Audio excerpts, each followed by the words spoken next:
हम तीन दोस्त, मैं, सूरज और मेरा दूसरा दोस्त अब्दुल, हम तीनों ने 12वीं पास की।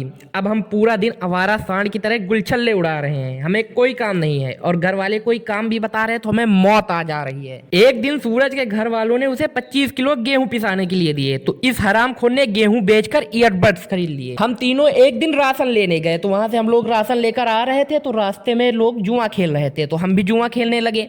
हम पूरा राशन हार गए। अब घर वाले हमें 3 दिन से खाना नहीं दे रहे हैं। अगर हमारे घर वालों से कोई पूछता है कि ये आपके बच्चे हैं तो हमारे घर वाले मुंह पर मना करे दे रहे हैं कि ये राक्षस रूपी इंसानों को हम नहीं जानते। हमारे घर वाले रात को हमें ताने मार रहे हैं कि हमें शर्म आती है कि हमने तुम जैसे कामचोरों को पैदा किया है, लेकिन हमें कोई शर्म नहीं थी क्योंकि शर्म तो इंसानों को आती है और हम अपनी गिनती इंसानों में नहीं करते थे। एक दिन हम तीनों बैठकर बातें कर रहे हैं कि यार इन घर वालों ने हमें मेंटली टॉर्चर कर रखा है। अब हमें ऐसी जगह चलना चाहिए जहां हमें मानसिक रूप से शांति मिल पाए। और फिर हमने प्लान बनाया कि हमें पहाड़ों में चलना चाहिए, वहां हम घूम भी लेंगे, एडवेंचर भी कर लेंगे और हमें मानसिक रूप से शांति भी मिल जाएगी। अब हमने पैसों का जुगाड़ करना चालू किया क्योंकि घर वाले ऐसे तो पैसे देंगे नहीं। तो हमने सोचा कि हम घर वालों को बोल देंगे कि हमें कंप्यूटर कोर्स करना है, इसकी रजिस्ट्रेशन फीस 3000 रुपए है। तो हमने एक घर में बोला। मुझे और सूरज को तो रुपए मिल गए पर अब्दुल के घर वाले नहीं माने। तो इस हरामखोर ने अपने ही बकरी को रात को चुरा लिया और बेच दी। अगली सुबह इसके घर वाले परेशान कि बकरी कहाँ गई। इसने गांव में अफवाह फैला दी कि रात को एक चीता आता है और लोगों की बकरी खा जाता है। लोग अब बकरियों को घर में रखने लगे। खैर 2 दिन बाद हम लोग चले पहाड़ों में एडवेंचर के लिए। हम लोगों ने गांव से एक बस पकड़ी। अब बस में हम तीनों बोर हो रहे थे तो हमने सोचा कि आज हम फ्री हैं, आज हमें फ्री टाइम मिला है तो क्यों ना हम अपने फ्यूचर की प्लानिंग कर लें। तो हमने फ्यूचर की प्लानिंग चालू की। हमने सोचा कि अब हम बिजनेस करेंगे। बिजनेस की प्लानिंग करते करते हमने शादी की प्लानिंग चालू कर दी कि वाइफ तो हमें गवर्नमेंट जॉब वाली ही चाहिए। हम बात कर ही रहे थे कि इतने में सूरज को पलटियां होने लगी। कुछ समय बाद बस टी ब्रेक के लिए रुकी तो इसने अब्दुल से बोला कि मेरा ना जी मचला रहा है,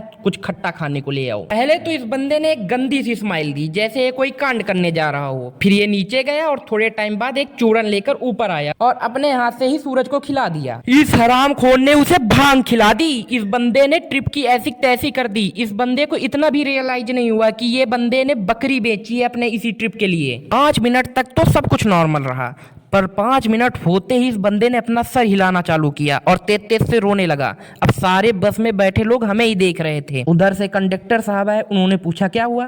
तो मेरे को तो खुद नहीं पता, मैं खुद बहुत शक्का था कि क्या हो रहा है। जब तक हमारे अब्दुल मियाँ बोले कुछ नहीं। तो बंदे ने कहा कुछ कैसे नहीं, इतनी तेज तेज से रो रहा है, कुछ तो हुआ है। तो इसने कहा कुछ नहीं, अपना काम करो मैं देख लूंगा। लेकिन हमारे कंडक्टर साहब, इनको भी चुल्ल मची हुई थी कि क्या हुआ। बंदे ने बोला बता दो वरना मैं तुम तीनों को नीचे उतार दूंगा। इतना सुनते ही हमारे अब्दुल मियाँ की खिसक गई। उसने बोला भूत प्रेत का चक्कर है, इसे इस तरह के झटके आते रहते हैं। भाई साहब इतना सुनते ही कंडक्टर साहब की रूह कांप गई। ये बंदा सीधा जाकर अपनी सीट पर बैठ गया। पूरी बस में सन्नाटा सा छा गया। मैंने इससे बोला कि सच बोल क्या हुआ। तो इस बंदे ने बड़े प्राउड से मुस्कुराते हुए बोला कि भाई मैंने इसे वो चूरन नहीं खिलाया था, वो भांग का था। भाई साहब इतना सुनते ही मेरी खोपड़ी फट गई। मेरे को इतनी तेज से गुस्सा आया पर क्या कर सकता था मैं। लेकिन अभी भी इस बंदे के अंदर का जानवर नहीं मरा। इस बंदे ने बैग से एक बोतल निकाली और उसे सूरज के सिर के ऊपर 7 बार यूं यूं यूं करके घुमाया और उसका ढक्कन खोला और पूरी बस में पानी गिराते हुए ये आगे गया और गेट में जाकर बोतल फेंक दी। भाई बस में किसी की हिम्मत नहीं हो रही कि ये हो क्या रहा है कि ये पूछ लूं। ये सब भौचक्के कि अभी तो सिर्फ भूत प्रेत था, अब काला जादू भी चालू हो गया। लेकिन अब सूरज को प्रॉब्लम बढ़ने लगी, उसका सर ज्यादा भारी होने लगा तो उसने खुद बोला कि भाई बस रोक दो। तो हम लोग बस से उतर गए। फिर वहां सामने एक मेडिकल था, वहां पर उन्हें इसे दिखाया, मेडिकल वाले ने इसे दवाई दी।